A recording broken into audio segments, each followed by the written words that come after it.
hours. Laura resents her mother's interference, but the woman hangs up. Determined, Laura decides to fly to Barcelona. Before leaving, she meets with Snail Jr., who is furious about her rapid rise. His father hadn't even asked what his plans were for Laura. Now she is wealthy and can buy herself new watches. Meanwhile, his father had poured all his fortune into charity, but Sebastian had prepared in advance. He had secured his financial independence. He sneers at his father's decisions, while Laura suddenly notices the eerie, dazzling shine of his teeth. Later, Christian informs her that a state of emergency has been declared, making it extremely difficult to leave for Spain. She orders him to find a ticket on any available transport. The more expensive, the better. Meanwhile, she drives home through streets consumed by unrest. On the way, she calls her business partner from Snail's enterprise. He informs her that she has become significantly richer, but the only way to spend her money is by transferring assets to someone else, if she can even find someone willing to take them. At home, Laura gathers all her valuables, realizing that money no longer holds value. Suddenly, soldiers arrive at her door, offering to place her under protection. She pretends to agree, but escapes down the fire escape, heading straight to the airport, where Christian meets her with a ticket for a cargo flight. Before departure, she unexpectedly hands Christian some documents, explaining that due to her divorce, she needs to transfer her assets to someone else, and offers him the opportunity to sign.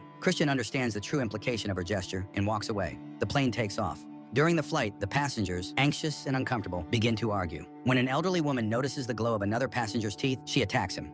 In the struggle, they accidentally open the aircraft door and both fall out into the sky. Finally, the plane lands in Spain, now engulfed in chaos. Tony meets Laura and drives her to her mother's village. Along the way, they encounter a checkpoint where officers inspect travelers for signs of infection and any valuable possessions. Laura worries about her bag full of jewelry, but before they can be searched, a truck crashes into a police vehicle, causing a distraction. Seizing the moment, the couple escapes. Horrifying news floods in. People are hunting down the wealthy, killing them, and destroying their property. Everything is burning, exploding. Governments have collapsed. At last, Tony and Laura arrive at their destination. Marta greets them, though Laura is visibly displeased by her meddling. Her mother is astonished at her blindness. The world is crumbling. Her wealthy associates are dying en masse, despite their belief that money would protect them from everything. Yet Laura still refuses to accept that life as she knew it is over. Laura stays, though the villagers eye her with suspicion. One of her former friends notices her watch and reminds her that she bought it with her first paycheck as a waitress. Meanwhile, a neighbor suggests a theory that the virus is moving down the social hierarchy. He wonders aloud when Laura's turn will come.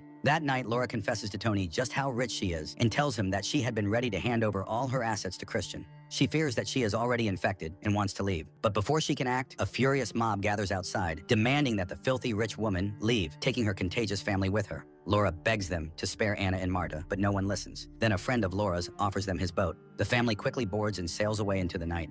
Marta suggests heading to Tanzania, where she has a friend living in the mountains. He might take them in for a while. Though it is an incredibly long journey, they have no other choice. They set course for Africa, sailing peacefully for several days. But one night, a storm breaks out. Through the roaring rain, they hear cries for help and rescue a young black woman who has spent 6 days adrift at sea. The moment she regains consciousness, a blinding light floods the boat, a military searchlight. A patrol boat from the Coast Guard intercepts them. The soldiers behave aggressively, roughly inspecting everyone on board. Declaring that Libya is refusing to accept refugees, they order them to follow. In the morning, the people are brought to the shore and ordered to jump overboard and the rest of the way. The family and the rescued girl make it to the beach, where they find a memorial dedicated to all the refugees who lost their lives. A plaque informs them that they have arrived on the island of Lampedusa. Not far away, a refugee camp has been set up, and they head toward it. But at the entrance, a checkpoint divides them into Europeans and people from the African continent. Marta tries to prove that the black girl is their friend, but she is told that, in fact, she is in a better position than the white newcomers. Later, they learn that all connections to Europe have been severed. Laura tries to remind them of her many charitable donations, but now that holds no value.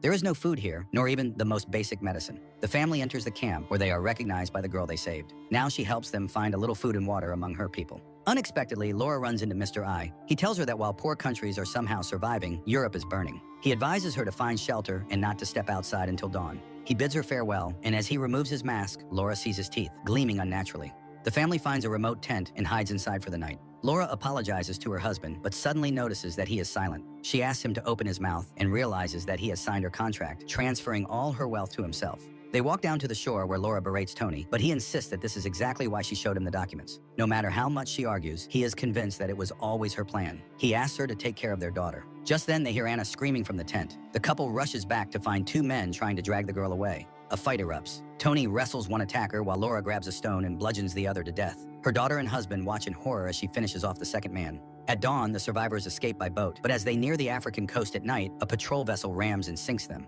Laura surfaces, searching desperately for Anna, but finds only darkness before losing consciousness. She later washes ashore, where locals reject refugees. Fleeing, she takes shelter with an elderly woman who gives her clothes. Disguised, Laura returns to the shore and finds a truck of rescued survivors. Anna among them, but Tony drowned at sea and Marta died from her wounds. Taken to a refugee settlement, they are welcomed with food, water, and shelter.